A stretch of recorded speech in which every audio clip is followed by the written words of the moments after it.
Impact des médias sociaux et jeux sur la dopamine. Après avoir compris ce qu'est la dopamine et son importance, examinons de plus près comment les médias sociaux et les jeux vidéo affectent notre système dopaminergique. Les médias sociaux et les jeux vidéo sont conçus pour capter notre attention.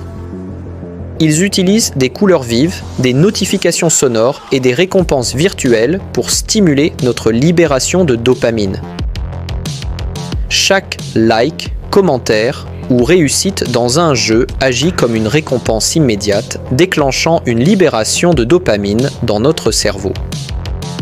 C'est une gratification instantanée et facile qui peut devenir incroyablement addictive.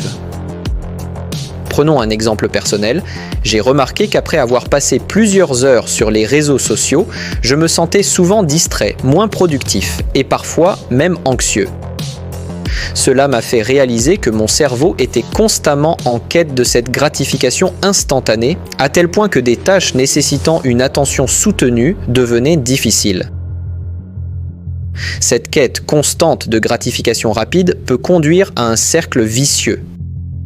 Plus nous utilisons ces plateformes, plus notre cerveau s'habitue à ces niveaux élevés de dopamine, et plus il devient difficile de trouver du plaisir dans des activités moins stimulantes. Cela peut affecter notre capacité à apprécier les plaisirs simples de la vie, comme lire un livre, avoir une conversation en face à face ou apprécier la nature. En outre, une étude a montré que l'utilisation excessive des médias sociaux et des jeux vidéo peut être liée à des symptômes de dépression et d'anxiété.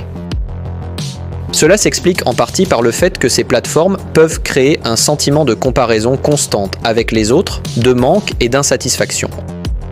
Les jeux vidéo, en particulier, peuvent créer une dépendance semblable à celle des jeux d'argent. Les récompenses aléatoires et imprévisibles dans les jeux, comme les lootbox, sont conçues pour maintenir les joueurs engagés, souvent au détriment de leurs responsabilités et relations dans la vie réelle. Mais il est important de noter que les médias sociaux et les jeux ne sont pas intrinsèquement mauvais.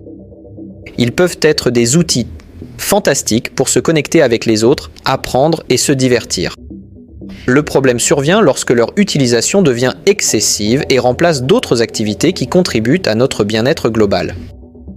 Pour résumer, bien que les médias sociaux et les jeux vidéo puissent offrir une gratification instantanée et stimuler notre libération de dopamine, leur utilisation excessive peut conduire à un déséquilibre de notre système dopaminergique, affectant notre santé mentale et notre capacité à profiter de la vie.